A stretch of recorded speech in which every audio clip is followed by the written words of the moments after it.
जब match tough और team pressure में और स्कोरबोर्ड स्काई हाई रन्स दिखाए, तब एक नाम है जो हर फैन के दिल और जुबान पे होता है।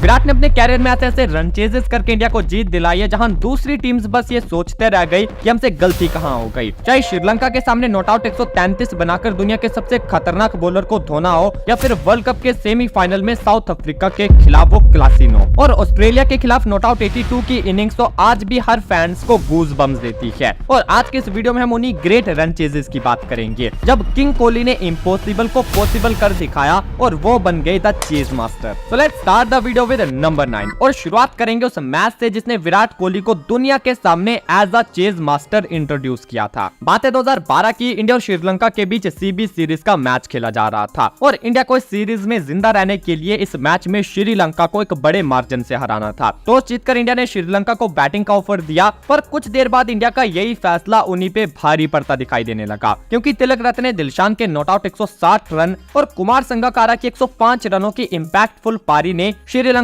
को 50 ओवर में 320 तक पहुंचा दिया। एक तो ये टारगेट पहले ही बड़ा था, ऊपर से इंडिया को अपनी 40 ओवर में इस टारगेट को चेज करना था, जिससे उनकी रन रेट बेहतर होती और वो सीरीज में जिंदा रहते। रन चेज शुरू हुआ और इंडिया के लिए सहवाग और तेंदुलकर ने पारी की शुरुआत करी और 56 के स्कोर पर सहवाग और 89 के स्कोर पर सचिन तेंदुलकर वापस लौट गए। 4 नंबर पर बैटिंग करने विराट कोहली आए, जिन्हें अब गंभीर का साथ देना था। लेकिन उस दिन ऑस्ट्रेलिया के शहर होबार्ट में विराट ने जो किया वो किसी हरिकेन से कम नहीं था। पहले तो विराट कोहली ने गौतम गंभीर के साथ 115 रनों की पार्टनरशिप करी और जब गंभीर आउट हो गई तो रैना के साथ रन चेज को आगे बढ़ाया। 35वें ओवर में विराट ने अपनी सेंचुरी पूरी कर ली और इस दौरान उन्होंने मलिंगा को पटक पटक कर धोया। पहली बार वर्ल्ड लेवल पर किसी बैटर ने मलिंगा को इस तरह से डोमिनेट किया था। सोचो, कोहली ने मलिंगा के एक ही ओवर में 24 रन जड़ दिए थे। मलिंगा अपनी मिसाइल यॉर्कर्स दाग रहे थे, लेकिन कोहली के बैट से लगते ही वो मिसाइल्स दुगुनी स्पीड से बाउंड्री की तरफ जा रही थी। विराट इस मैच में 133 पर नॉट आउट रहते और उनकी बैटिंग के दम पर इंडिया ने इस टारगेट को सिर्फ 37 ओवर्स में चेज कर लिया था। नंबर 8, एमएस और विराट का ये भाईचारा मोमेंट तो आपको याद होगा, जब इंडिया को 7 गेंदों में बस 1 रन चाहिए था और एमएस ने बॉल को डक कर लिया ताकि विराट इस मैच को फिनिश कर सके। पर जितनी आसानी से ये मैच खत्म हुआ उतना आसान एक्चुअल में था नहीं। ये 2014 टी20 वर्ल्ड कप का सेमीफाइनल था, जहां इंडिया साउथ अफ्रीका से भिड़ी थी। मैच ढाका में था और साउथ अफ्रीका पहले बैटिंग करके इंडिया के सामने 173 रन का टारगेट खड़ा करती है। जहां फैफ डू प्लेसिस के बैट से 58 रन की पारी आई, तो वहीं जेपी डुमनी और मिलर ने साउथ अफ्रीका की इस पारी को फिनिशिंग टच दिया। इंडिया के लिए रोहित और रहाणे ओपन करने आते हैं, लेकिन रोहित शर्मा 24 पर और अजिंक्य रहाणे 32 रन बनाकर आउट हो गए। 10 ओवर में इंडिया का स्कोर सिर्फ 80 था। यहाँ से विराट ने युवराज के साथ एक पार्टनरशिप करी, लेकिन जब 16वें ओवर में युवराज आउट हुए तब इंडिया सिर्फ 133 तक पहुंच पाई थी। आखिरी 4 ओवर्स में 40 रन चाहिए थे, जो कि ढाका की स्लो पिच पर बनाना बिल्कुल भी आसान नहीं था। लेकिन रैना ने इस रन चेज में कोहली का साथ दिया और कोहली की ताबड़तोड़ बैटिंग ने 3 ओवर्स के अंदर इंडिया का स्कोर लेवल कर दिया। फिर तो आपने देखा है, धोनी ने इस गेंद को डक किया और लास्ट ओवर की पहली बॉल पर चौका मारकर कोहली ने इंडिया को फाइनल में पहुंचा दिया।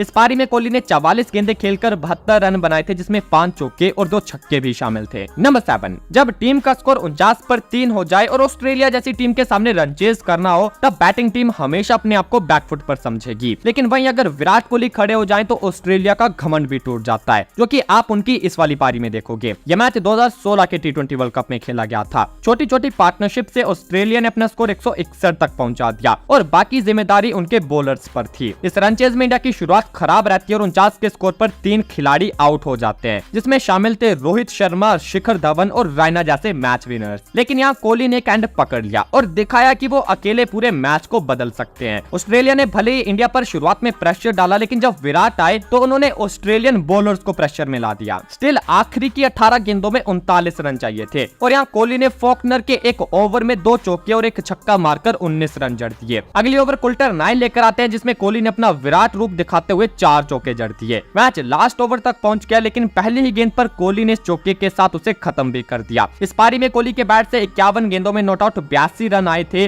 जिसमें 9 चौके और 2 छक्के इंक्लूडेड थे। नंबर 6, आईपीएल 2016 विराट कोहली का सबसे डोमिनेटिंग सीजन था। सोचो, इस सीजन में विराट ने 81 की एवरेज से 973 रन बनाए थे और एक ही सीजन में 4 सेंचुरीज जड़ी थी। लेकिन इन सेंचुरीज से भी खास थी उनकी केकेआर के अगेंस्ट उन्हीं के घर पर खेली गई ये वाली इनिंग, क्योंकि उनकी ये पारी जीत से ज्यादा बदले के लिए थी। इससे पहले केकेआर ने आरसीबी को उनके घर पर आकर एक ऐसे मैच में हराया था जो लग रहा था कि आरसीबी जीतने वाली है, लेकिन केकेआर ने लास्ट ओवर में जाकर ये मैच जीत लिया था और इसके बाद ये दोनों ईडन गार्डन में भिड़ते हैं। केकेआर आरसीबी के सामने 184 का टारगेट सेट करती है, जिसमें गौतम गंभीर और मनीष पांडे की 50s आती है। साथ ही उस दिन हमें एंड्रे रसल का फिनिशिंग टच भी देखने को मिला था, जिन्होंने 19 गेंदों में 39 रन जड़ दिए थे। रनचेज की शुरुआत क्रिस गेल और कोहली करते हैं, जहां कोहली ने चौके के साथ अपना खाता खोला। गेल भी अपने तूफानी अंदाज में खेल रहे थे और 6 ओवर में ये दोनों 63 रन बना देते हैं। इसके बाद सुनील नारायण ने क्रिस गेल को 49 के स्कोर पर एलबीडब्ल्यू कर दिया और अब एबी डिविलियर्स कोहली का साथ देने आए। इस रनचेज के दौरान कोहली के सबसे खास दोस्त गंभीर ने 32 के स्कोर पर उनका कैच छोड़ा था और इस जीवनदान का फायदा उठाते हुए कोहली ने 37 गेंदों में अपनी 50 पूरी कर ली और 75 रनों की नॉट आउट पारी खेलकर आरसीबी को 9 विकेटों से इस मैच में जीत दिलाती। नंबर 5, जब बात रिवेंज मोमेंट की आती है तो कोई दूसरा खिलाड़ी कोहली के आसपास भी नहीं दिखाई देता। एक रीजन ये भी था कि जब कोहली कैप्टन थे तो बड़े से बड़े स्लेजर उनकी टीम को स्लेज करने से डरा करते थे, और वो कि उसका छोटा सा नमूना अब मैं आपको यहाँ दिखाता हूँ। बात है 2019 के एक T20 मैच की। मैच इंडिया और वेस्ट इंडीज का, जहाँ वेस्ट इंडीज ने पहले बैटिंग करके 208 का बड़ा टारगेट सेट किया था। रोहित और राहुल ओपनिंग करने आए थे, लेकिन हिटमैन उस दिन सिर्फ 8 बनाकर वापस लौट गए, जिसके बाद एंट्री होती है विराट कोहली की। विराट और राहुल के बीच पार्टनरशिप बढ़ती है, लेकिन 62 बनाकर राहुल कोहली का साथ छोड़कर वापस लौट जाते हैं और अब यहाँ से कोहली का कहर देखने को मिलता है। इस पारी का 16वां ओवर डालने आते हैं विलियम्स, जिन्होंने 2 साल पहले जमाइका में कोहली को आउट किया था और फिर अपने ट्रेडमार्क नोटबुक सेलिब्रेशन को करते हुए कोहली का नाम उसमें लिख दिया था। लेकिन आज बारी कोहली की थी। कोहली ने इस ओवर में विलियम्स को जमकर कूटा और उनकी वही पुरानी नोटबुक फिर से निकाली, लेकिन अब की बार उस पर नाम कोहली का नहीं बल्कि कोहली ने विलियम्स का लिखा। इसके बाद विलियम्स 19वां ओवर डालने आए, जहां उनका कॉन्फिडेंस टोटली खत्म हो चुका था, लेकिन कोहली तो स्काई हाई थे। इस ओवर में भी उन्होंने विलियम्स को जमकर कूटा और 16 रन बनाकर इसी ओवर में मैच को खत्म कर दिया और विराट कोहली की रन चेज नोटबुक में नॉट आउट 94 की एक और पारी शामिल हो गई। नंबर 4, क्या हुआ जब सामना होता है वर्ल्ड के ग्रेटेस्ट रन चेजर का वर्ल्ड के सबसे बड़े मास्टरमाइंड कैप्टन से। बात है आईपीएल 2016 की, जहां धोनी की राइजिंग पुणे सुपर जायंट्स के सामने कोहली की आरसीबी टीम थी। आरपीएस एक बार पहले भी आरसीबी से हार के आई थी, तो इस बार उनके पास बदला लेने का अच्छा मौका होता है। पहले बैटिंग करके आरपीएस की टीम 191 रन बनाती है, जिसमें अजिंक्य रहाणे के 74 और सौरभ तिवारी के 52 रन शामिल थे। अब चेज की बारी आती है, जहां चेज मास्टर के साथ केएल राहुल आए। ये दोनों अच्छी पार्टनरशिप करते हैं और सिर्फ 31 गेंदों में कोहली अपनी 50 तक पहुंच गए। जब विराट 63 पर थे तब आरसीबी का स्कोर 143 पर 3 हो चुका था। आरसीबी को आखिरी 25 गेंदों में 48 रन चाहिए थे और अब विराट की इस पारी की अहमियत इस बात से समझ सकते हो कि इन 48 रनों में उनके साथी खिलाड़ी ट्रेविस हेड ने सिर्फ 6 रनों का योगदान दिया था। इस रन चेज में कोहली ने नॉट आउट 108 रन बनाए और चौके के साथ इस रन चेज को फिनिश किया। नंबर 3, मूवी हो या मैच, मजा तभी आता है जब हीरो अकेला ही पूरी गेम पलट दे, और वैसा ही मजा आपको इस वाले मैच में आएगा, जहां विराट कोहली ने इस मैच में अकेले दम पर सनराइजर्स हैदराबाद से जीत छीनकर उनके सूरज को डुबा दिया था। बात है 2013 की। आरसीबी और एसआरएच का मुकाबला होता है, जो कि आरसीबी के घर बैंगलोर में ही था। एसआरएच ने पहले बैटिंग करते हुए 161 रन का डिसेंट टारगेट सेट किया। कैमरन व्हाइट ने सॉलिड 52 रन की इनिंग खेली, जबकि थिसारा परेरा ने लोअर ऑर्डर से फास्ट एंड फ्यूरियस 40 रन जोड़ दिए। आरसीबी की तरफ से आरपी सिंह ने बॉल से कमाल दिखाया और उन्होंने 3 इंपॉर्टेंट विकेट्स लेकर एसआरएच के मोमेंटम को तोड़ा। आरसीबी के लिए रनचेज की शुरुआत मयंक अग्रवाल और क्रिस गेल ने करी, लेकिन मयंक 29 रनों पर और गेल सिर्फ 13 रन बनाकर वापस लौट गए। हैदराबाद की बॉलिंग स्ट्रॉन्ग थी और एक बार फिर से मैच में टिकने की जरूरत थी, जो कि कोहली से बेटर कौन कर सकता है। एक एंड से विराट फुल फ्लो में बैटिंग कर रहे थे, जहां उन्होंने एग्रेशन के साथ साथ कंट्रोल में अपनी इनिंग को बिल्ड किया और सिर्फ 31 गेंदों में अपनी 50 कंप्लीट कर ली। लेकिन वही उन्हें दूसरे एंड से कोई सपोर्ट नहीं मिल रहा था, जिसके चलते रन रेट का प्रेशर बढ़ रहा था। पर यहाँ भी कोहली ने अपना गियर चेंज किया और अमित मिश्रा के एक ओवर में back to back 2 towering sixes लगा दिए। ये वही ओवर था जिसमें टोटल 21 रन आए और मैच का मोमेंटम एकदम से बदल गया। नेक्स्ट ओवर में बॉल थी थिसारा परेरा के हाथ में, पर कोहली ने उनके खिलाफ भी कोई दया नहीं दिखाई और इस ओवर में 3 थंडरिंग बाउंड्रीज मारकर आरसीबी को जीत के पास ला दिया। अब 18वां ओवर कोहली के सबसे अच्छे दोस्त ईशांत शर्मा करने आए, पर विराट ने उन्हें भी तो क्रिस्पी चौके लगाकर इस मैच को खत्म कर दिया। सोचो इस पारी में कोहली के बाद दूसरा हाईएस्ट स्कोर मयंक अग्रवाल का था, जो कि सिर्फ 29 था।